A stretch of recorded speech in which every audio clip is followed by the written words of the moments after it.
Hello friends, मैं pharmacist Pranjali Satpute मेरे इस चैनल पर आप सभी का स्वागत करती हूँ। तो दोस्तों, आज हम इस वीडियो में बात करेंगे माइक्रोनाइज्ड प्रोजेस्टेरोन कैप्सूल के बारे में। तो दोस्तों, ये जो दवा है ये आपको मार्केट में अलग अलग ब्रांड नेम से देखने को मिलती है। वो कौन से पॉपुलर ब्रांड नेम है इसके बारे में हम वीडियो के आगे डिस्कस करेंगे, लेकिन उससे पहले दोस्तों हम ये जान लेते हैं कि प्रोजेस्टेरोन क्या होता है और ये महिलाओं में क्यों दिया जाता है। तो दोस्तों, प्रोजेस्टेरोन यह एक प्रकार का फीमेल हार्मोन होता है जो कि महिलाओं के शरीर में ऑलरेडी प्रेजेंट होता है। लेकिन दोस्तों, जब किसी महिला के शरीर में इस प्रोजेस्टेरोन हार्मोन का लेवल कम हो जाता है तो ऐसे टाइम पे डॉक्टर द्वारा बाहर से इस तरह के कैप्सूल के फॉर्म में प्रोजेस्टेरोन को दिया जाता है। क्योंकि दोस्तों, जब महिलाओं के शरीर में प्रोजेस्टेरोन हार्मोन का लेवल कम हो जाता है तो ऐसे टाइम पे महिलाओं में बहुत सारी प्रॉब्लम्स देखने को मिलते हैं और प्रोजेस्टेरोन हार्मोन का लेवल कम होने के कारण इसका सीधा सीधा असर महिलाओं के प्रेगनेंसी तथा मेंस्ट्रुअल साइकिल इन दोनों पर देखने को मिलता है। इसलिए इस दवा को डॉक्टर द्वारा प्रिस्क्राइब किया जाता है। दोस्तों, आगे हम इस वीडियो में इस दवा के बारे में पूरी विस्तार में जानकारी लेंगे कि मतलब इस दवा को कब, कैसे और कितनी मात्रा में दिया जाता है, मतलब इस दवा के यूजेस क्या है, डोसेज क्या है, साइड इफेक्ट, प्रिकॉशन, इस सभी के बारे में पूरी डिटेल में जानकारी लेंगे। लेकिन उससे पहले दोस्तों, नीचे का जो रेड वाला सब्सक्राइब बटन दिखाई दे रहा है उसे जरूर प्रेस कीजिएगा। इससे क्या होगा, हमारे इस चैनल पर आगे मेडिसिन से रिलेटेड जितने भी वीडियोस अपलोड होंगे वो सबसे पहले आपको देखने को मिलेगी और वो भी बिल्कुल फ्री में। तो चलिए दोस्तों, सबसे पहले हम जानते हैं इस दवा के ब्रांड नेम के बारे में कि ये दवा आपको मार्केट में किन किन ब्रांड नेम से देखने को मिलती है। तो दोस्तों, ये दवा आपको मार्केट में गैस्ट्राफोर्ड 200, स्ट्रोन 200 और मैट्रॉन 200 इन कुछ पॉपुलर ब्रांड नेम से ये दवा आपको मार्केट में मिल जाएगी। और यदि प्राइस की बात करें तो ये पूरी तरह से ब्रांड नेम पर डिपेंड करता है कि मतलब आप कौन से ब्रांड की दवा खरीद रहे हो। इस पर इसकी प्राइस डिपेंड करती है। तो चलिए दोस्तों, अब जानते हैं इस दवा के उपयोग के बारे में कि मतलब ये दवा महिलाओं में किन किन परेशानियों में, बीमारियों में दी जा सकती है।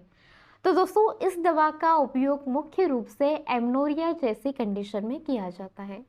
दोस्तों, एमनोरिया यह एक ऐसी कंडीशन है जिसमें महिला के जो पीरियड्स है, जो मासिक धर्म है, वो बंद हो जाता है और ना ही उनकी मेनोपॉज की स्थिति होती है।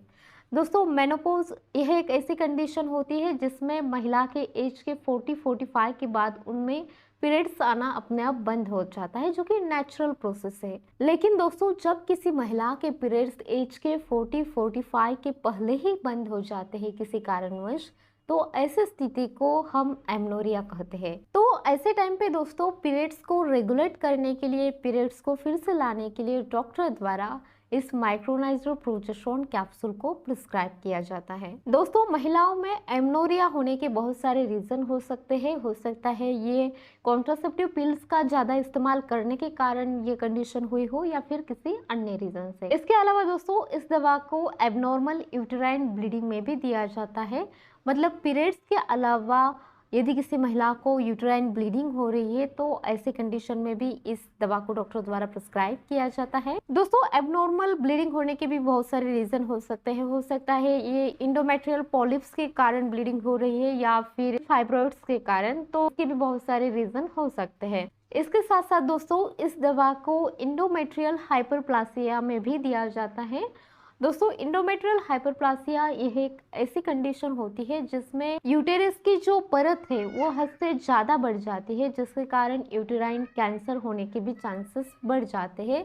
तो ऐसे कंडीशन में भी डॉक्टर द्वारा इस इंडोमेट्रियल हाइपरप्लासिया में इस दवा को दिया जाता है। इसके अलावा इस दवा को हार्मोनल इम्बैलेंस में भी दिया जाता है और साथ ही हार्मोनल रिप्लेसमेंट थेरेपी की फॉर्म में भी इस दवा को डॉक्टर द्वारा प्रिस्क्राइब किया जाता है। इसके अलावा दोस्तों, इस दवा को प्रेगनेंसी में प्रीमेच्योर लेबर की समस्या को ठीक करने के लिए भी दिया जाता है। दोस्तों, प्रीमेच्योर लेबर मतलब यह एक ऐसी कंडीशन होती है जिसमें महिला की डिलीवरी 9 महीने से पहले ही होने की संभावना होती है। तो ऐसे कंडीशन में बच्चे का जन्म रोकने के लिए, बच्चे का जन्म प्रॉपर टाइम पर होने के लिए डॉक्टर द्वारा इस दवा को प्रिस्क्राइब किया जाता है। तो दोस्तों, ये थी इस दवा के यूजेस के बारे में जानकारी। हो सकता है डॉक्टर अपने एक्सपीरियंस के अनुसार और भी बहुत सारी कंडीशन में इस दवा का इस्तेमाल कर सकते हैं। तो चलिए दोस्तों, अब जानते हैं इस दवा के साइड इफेक्ट के बारे में कि मतलब ये दवा लेने के बाद क्या क्या दुष्परिणाम देखने को मिल सकते हैं। तो इस दवा के कारण थकान महसूस होना, सिर में दर्द होना, उसके बाद चक्कर आना, पीठ में दर्द होना, कॉन्स्टिपेशन यानी कि कब्ज की प्रॉब्लम होना, ये कुछ साइड इफेक्ट देखने को मिल सकते हैं।